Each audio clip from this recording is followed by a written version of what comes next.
Diyos ko po Loleng, for today's episode, kami ay dadayo pero hindi kami kakain. Kami ay dadayo dito upang kami ay magpakain, mag-abot ng konting tulong at magbigay ng saya sa ating mga kapatid na katutubong Aita sa Sitio Target, Sapang Bato, Angeles City. Shoutout nga pala sa lahat ng followers at viewers, welcome na welcome po kayo dito.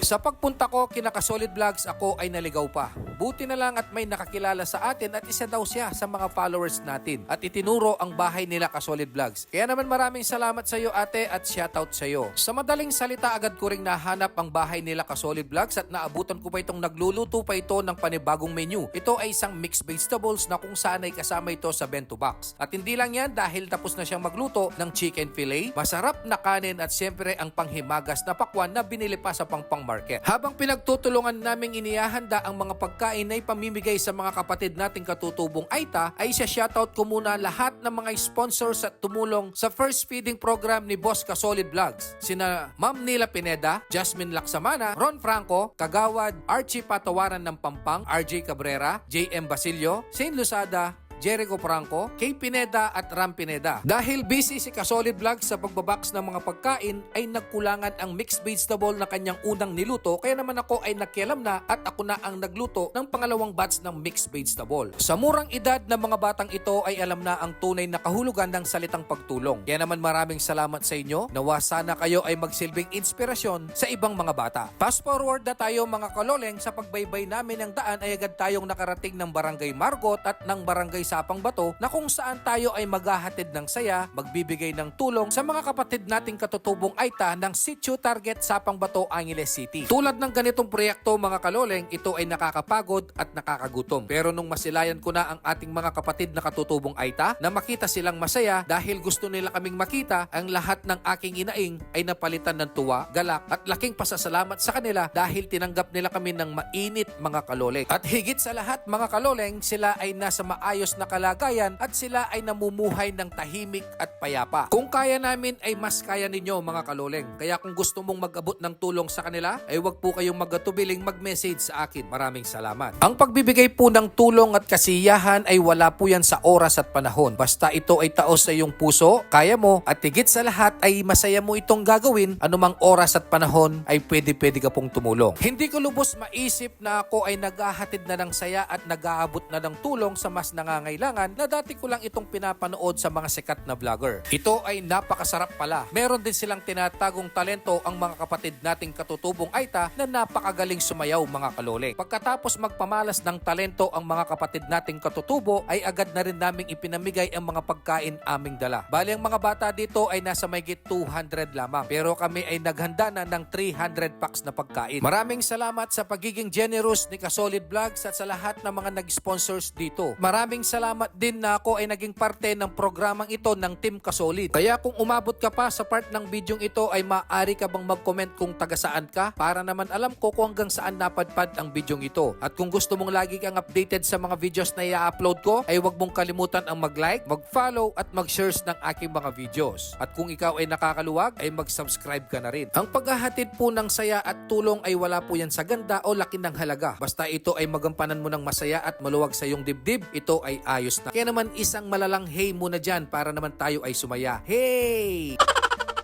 Sa pamamagitan nito, kami ay magsisikap pa upang mabalikan ang mga kapatid nating katutubong Aita. Kaya naman maraming salamat kung umabot ka pa sa part ng bidyong ito. Jos Baluyot ng Kutod, Angeles City, Nard Pascual ng Arayat, Kervin Dungka ng Magalang, Pampanga at JJ Galang ng Ormoc City. Hanggang dito na lang muna ang episode na ito at tayo ay magkita-kita sa next video. May God bless you and much success. Thank you!